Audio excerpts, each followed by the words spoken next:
আসসালামু আলাইকুম। আজকে হচ্ছে আমাদের মেলা উদ্বোধন হচ্ছে। আমাদের মেলা উদ্বোধন হচ্ছে দুপুর ২টা বাজে।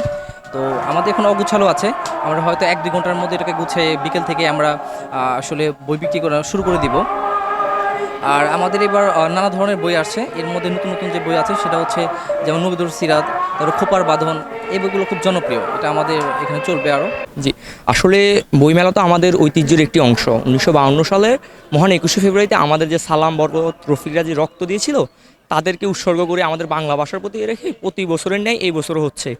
যদিও এই বছর একটু প্রেক্ষাপটটা ভিন্ন, আমাদের জাতীয় ত্রয়োদশ জাতীয় নির্বাচন ছিল, পাশাপাশি আমাদের রমজান। তো এর মধ্যে আসলে বইমেলাটা আসলে চ্যালেঞ্জিং, যেহেতু গরমের সময় বা অনেকখানি ভিড় বা প্রকাশকদেরও একটি সময়, সুযোগ সুবিধা সকল কিছু, যেহেতু নির্বাচনকালীন একটা আমাদের ডিসেম্বর থেকেই বাংলাদেশে নির্বাচনী হাওয়া বইতেছিল। তো ওই কারণে আসলে সকল কিছু স্থবির, কিন্তু এরপরও যে বইমেলাটা হচ্ছে তাই আসলে অনেক কথা।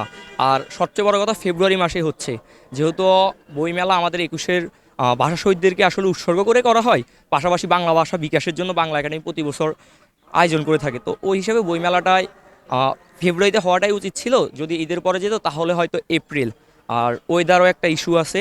তো সব কিছু মিলে যাই হয়েছে আলহামদুলিল্লাহ ভালো।